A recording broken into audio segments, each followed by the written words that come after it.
آدم کی خلقت سے لاکھوں سال پہلے اس زمین پہ جنات کھلے عام بستے تھے.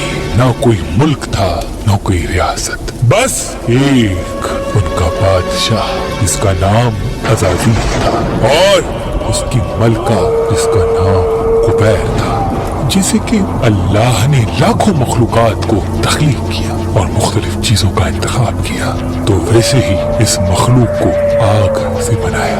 امام علی ابن ابی طالب علیہ السلام نے فرمایا کہ آگ کے 7 اقسام ہیں. اسستعام، وہ آگ جو انسان اپنی ضرورت کے لیے جلاتے ہیں. اب مراکش، وہ آگ جو خود کے وجود سے نہ ہو. افسفافو، وہ آگ جس سے روشنی آر پار ہو جائے. مکل متاما، وہ آگ جو پانی کی مثل ہو، اور اسی آگ کو علم نقالہ میں خون کہتے ہیں. دہم دہستہ، سفید آگ.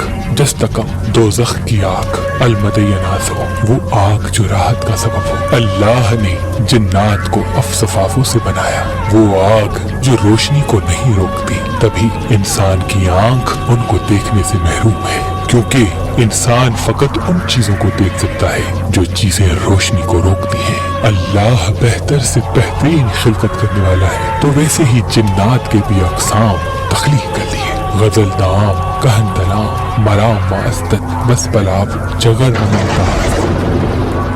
ان تمام جنات کا جسم، قد، سوچ، طریقہ کار ایک دوسرے سے مختلف ہے. غزل دام یہ کان سے محروم ہوتے ہیں اور فقط ایک آنکھ رکھتے ہیں، اور یہ آواز کو اپنی کھال سے محسوس کرتے ہیں. ان کا قد تقریباً 3 فٹ سے زیادہ نہیں ہوتا، اور جنات میں سے سب سے زیادہ ان کی تعداد پائی جاتی ہے. کہن دلام یہ نہ آنکھ رکھتے ہیں نہ کان، صرف ایک ناک رکھتے ہیں اور انسان کی مہک کو پسند کرتے ہیں. جو انسان زیادہ اداس رہتا ہے تو یہ ان کے قریب آ کے ان کے جسم کی گرمی کو محسوس کرتے رہتے ہیں اور پھر اس کے ساتھ رہنا شروع کر دیتے ہیں. ان کا قد بھی 3 فٹ سے زیادہ نہیں ہوتا. مرام ماستت، انہوں نے عزازیل کی آواز پہ لبیک کہہ کے انسان سے دشمنی مول لی، اور ان کے 5 کان، 3 آنکھیں ہوتی ہیں، اور ان کے ہاتھ پاؤں نہیں ہوتے. ان کی رفتار اتنی تیز ہوتی ہے کہ یہ ایک لمحے میں پوری زمین کا چکر لگا سکتے ہیں. ان کا رنگ سرخ ہوتا ہے اور ان کا قد 2 فٹ سے زیادہ نہیں ہوتا.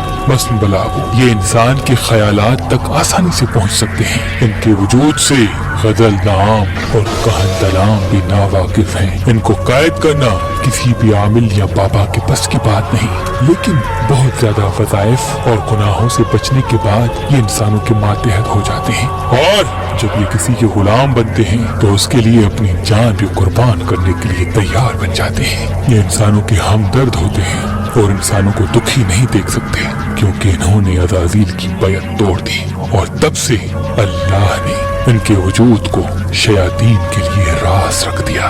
ان کو تیکھی اور کھٹی چیزوں کی خوشبو بہت پسند ہوتی ہے، تبھی مختلف عامل لیمو یا مرچ اپنے ساتھ رکھا کرتے ہیں، کیونکہ ان کے توسط سے وہ اپنے علم کو بڑھاتے ہیں. جگر ممتاز، یہ قبیلہ عزازیل سے ہیں، اور صرف 7 قسم کے ہی وجود اس زمین پہ موجود ہیں. ایک عزازیل، ایک قبیرہ، ایک بلابا جو عزازیل کا بڑا بیٹا ہے، ایک کفف جو عزازیل کا چھوٹا بیٹا ہے، ایک معافا، ایک لباب اور ایک نقیق. یہ سب ایک بن کے انسان کو گمراہ کرنے کی کوشش کرتے ہیں اور وزر سے ڈالتے ہیں.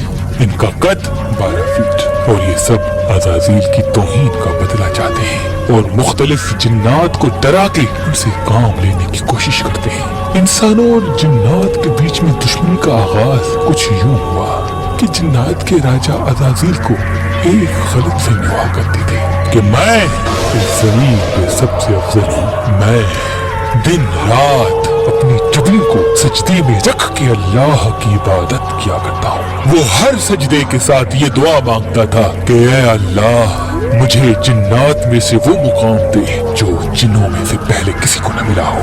بس اس کی لاکھوں سال کی عبادت کے بعد اللہ نے اسے عرش عظیم پہ بلا لیا